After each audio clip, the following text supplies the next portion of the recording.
Hello students, आज के इस वीडियो लेक्चर में हम टाइप्स ऑफ इंश्योरेंस के अंडर में लाइफ इंश्योरेंस को स्टडी करेंगे।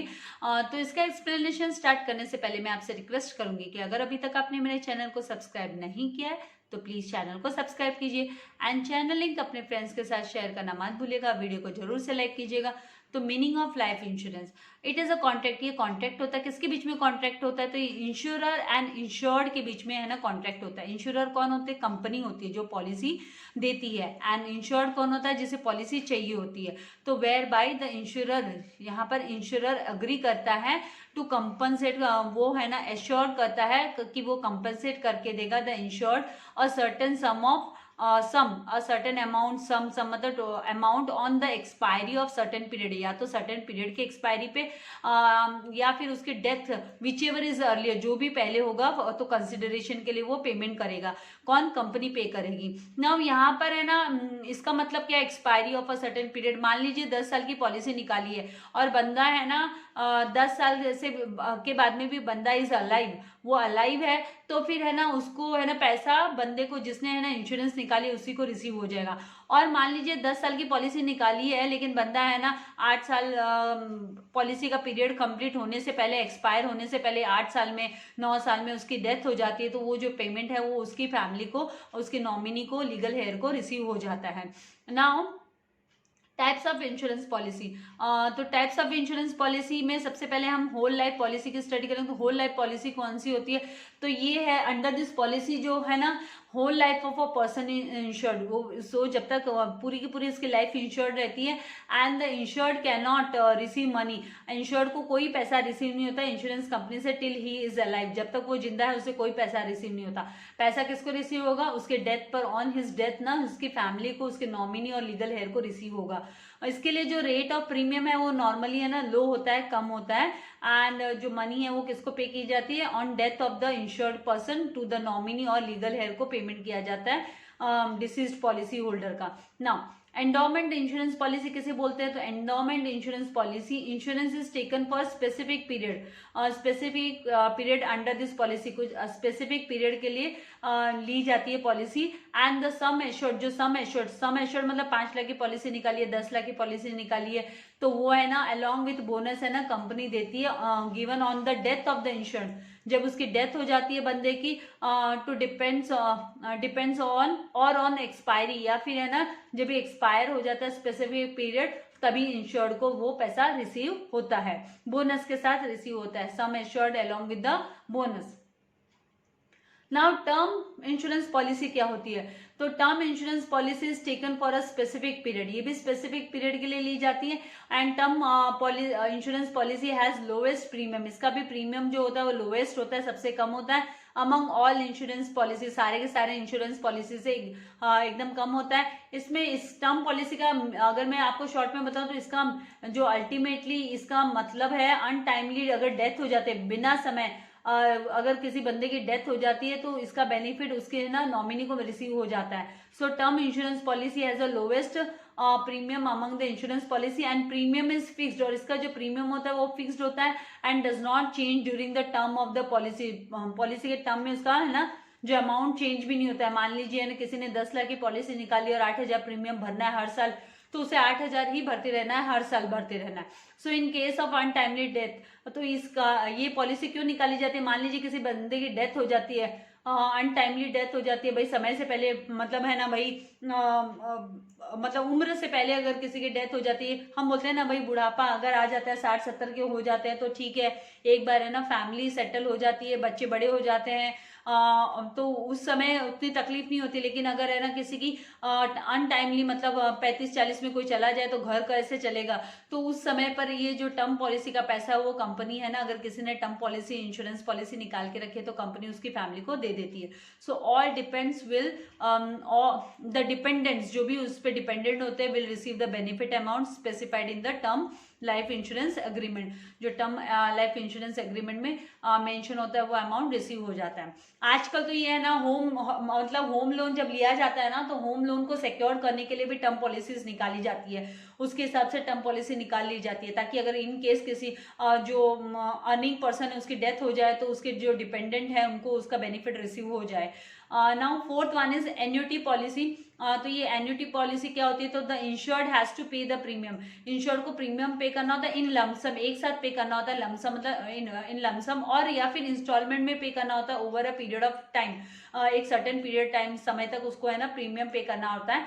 And the insured will receive back, और इंश्योर को है ना रिटर्न मिलेगा पैसा, स्पेसिफिक सम पीरियडिकली उसको है ना मिलते रहेगा from a specified date onwards. Specified date onwards मतलब मान लीजिए वो उसने पॉलिसी निकाली कि 10 साल के बाद उसको हर साल है ना 25,000 मिलते रहे, इस तरीके से। सो ईदर फॉर लाइफ और for a fix number of years, so it is like a pension. इसको हम है ना एन्युटी पॉलिसी को हम पेंशन पेमेंट स्कीम भी बोल सकते हैं, it is like a pension payment scheme. Now fifth one है मनी बैक पॉलिसी। अभी ये मनी बैक पॉलिसी क्या होती है, तो money back policy provides a regular percentage of sum assured during the life time of a policy, life time policy की life time तक ये है ना कुछ पैसा देती रहती है। एंड ऑल्सो गारंटीज द वो गारंटी भी देती है benefit of full sum assured, पूरे की पूरा सम एश्योर्ड की जितना सम एश्योर्ड की पॉलिसी उतना पेमेंट करेगी in the event of death, अगर डेथ हो जाती है इंश्योर्ड की। एंड तो उसके डिपेंडेंट्स जो उसके नॉमिनी है, डिपेंडेंट्स है, उनको ये पैसा रिसीव हो जाता है। Generally the money back policy is available for 4 terms, 4 term के लिए, 12 साल की होती है, 15 साल की, 20 साल की एंड 25 साल की, इस तरीके से मनी बैक पॉलिसीज अवेलेबल है मार्केट में। Now six one is child insurance. अभी चाइल्ड इंश्योरेंस क्या होती है, तो child insurance policy is a saving come investment, एक तरीके का सेविंग कम इन्वेस्टमेंट हो गया, प्लान हो गया। And that is design to meet the child's future financial needs, बच्चे की फ्यूचर फाइनेंशियल नीड्स को फुलफिल करने के लिए ये पॉलिसीज निकाले जाते हैं। तो चाइल्ड इंश्योरेंस पॉलिसी अलाउ करती है किड्स को, बच्चों को टू लीव देयर ड्रीम्स, अपने with their dreams they can live, so अपने सपनों को पूरा कर सके, मतलब वो। So child insurance policy gives you the advantage to start investing, कि इन्वेस्टमेंट स्टार्ट करने के लिए आपको in the children's plan right from the time the child is born, जब बच्चे का जन्म होता है तब से ये है ना एडवांटेज देती है insurance company child insurance policies निकालने के लिए, चिल्ड्रंस प्लान निकालने के लिए। And provisions to withdraw the savings, और ये जो पैसा है ये जो सेविंग्स है वो विड्रॉ करने के लिए कि once the child reaches to adulthood, 18 साल का हो जाता है, मेजर हो जाता है, तो ये पैसा वो निकाल सकते हैं। तो some of the child insurance policies allow intermediate withdrawals भी होते हैं एट सर्टेन इंटरवल्स, मतलब बच्चा 18 साल का होगा तब रिसीव होगा, 20 साल का होगा तब मिलेगा, फिर 25 साल का होगा तब मिलेगा, तो इस तरीके से भी पैसा at different intervals, certain intervals पे रिसीव हो जाएगा। Now next is what, retirement plans. तो रिटायरमेंट प्लान्स क्या होते हैं, तो savings and investment plan that provides insured and income during the retirement is called retirement plan. Retirement के समय पे मतलब वो 58 के 60 के हो जाते हैं, तो उनको घर बैठे कुछ ना कुछ है ना पैसा रिसीव होते रहेगा इंश्योरर से। On maturity this corpus is invested for generating a regular income, ताकि रेगुलर इनकम रिसीव होती जाएगी, stream which is referred to as pension और annuity. Pension plan, annuity plan लेकर वो अपना जो रिटायरमेंट लाइफ है वो सिक्योर कर सकते हैं। नाउ यूलिप प्लान पॉलिसी क्या होती है, तो ULIP policy, ULIP stands for the unit linked insurance policy. Unit linked insurance policy, तो यहाँ पर है ना ULIP policies are very popular, बहुत ही पॉपुलर है। एज ए कंबाइन, वो कंबाइन करते हैं इंश्योरेंस पॉलिसीज को with mutual funds, mutual funds के साथ कंबाइन किए जाते हैं। म्यूचुअल फंड्स के बारे में तो आप लोगों ने भी सुना ही होगा, आजकल बहुत सारे एड्स आते हैं कि आप है ना म्यूचुअल फंड से subject to market risk, mutual funds में है तो कोई रिस्क नहीं है, तो बहुत सारे एड्स में आप देखते होंगे। तो ये तो पूरा शेयर से रिलेटेड होते हैं, जॉइंट स्टॉक कंपनी के शेयर्स से रिलेटेड होता है। तो ULIP plan is linked with the mutual funds. I hope आपको कॉन्सेप्ट समझ में आया है। नाउ जस्ट टू नो, आपको पता होना चाहिए करके क्लेम सेटलमेंट प्रोसेस क्या होता है। क्लेम सेटलमेंट मतलब क्या होता है, क्लेम सेटलमेंट होता है जब है ना कंपनी से पैसा रिसीव करना होता है इंश्योर्ड को या इंश्योर्ड की फैमिली को, तो यहाँ पर on the happening of the event, मान लीजिए किसी की डेथ हो गई, तो the beneficiary is required to send claim intimation form.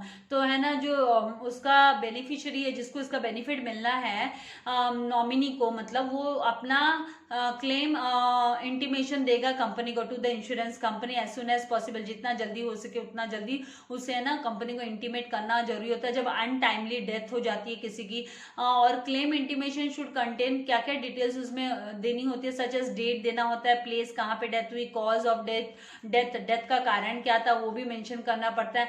And on successful submission of claim intimation, एक बार क्लेम का इंटीमेशन दे दिया, भाई हमें क्लेम करना है पैसा, तो एक बार सक्सेसफुली वो सबमिट हो गया, तो an insurance company can ask for additional information about, company है ना एडिशनल इन्फॉर्मेशन के लिए पूछ सकती है, भाई एडिशनल डॉक्यूमेंट्स मांग सकते हैं, जैसे सर्टिफिकेट ऑफ डेथ सर्टिफिकेट की रिक्वायरमेंट कर सकती है, डिमांड कर सकती है, मतलब करती ही है, कर सकती है नहीं करती ही है, कॉपी ऑफ इंश्योरेंस पॉलिसी की कॉपी मांगती है। Then legal evidence of title in case insured has not appointed a beneficiary, और अगर मान लीजिए इसने जो इंश्योर्ड जिसकी डेथ हो जाती है उसने किसी नॉमिनी का नाम नहीं दिया है, किसी बेनिफिशियरी को अपॉइंट नहीं किया है, तो उस केस में ना लीगल एविडेंस है ना वो देने होते हैं कंपनी को कि भाई इसका हकदार कौन है, लीगल हेयर कौन है।